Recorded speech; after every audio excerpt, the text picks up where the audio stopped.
তাকবীর।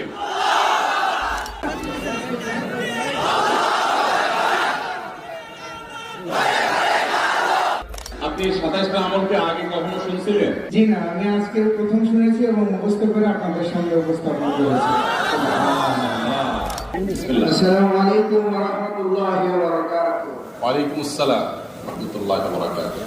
আমরা হযরতের মুখ থেকে 27টি আমল শুনেছি রমাদান বিষয়ে। আমি আপনাদের সামনে 27টি আমল বলার চেষ্টা করছি ইনশাআল্লাহ। এক নম্বর আমল রমজানের চাঁদ দেখা। জি। 2 নম্বর আমল রমজানের রোজা রাখা। 3 নম্বর আমল রমজান মাসে রাত্রি যাপনের তারাবি পড়া। 4 নম্বর আমল সাহরি করা।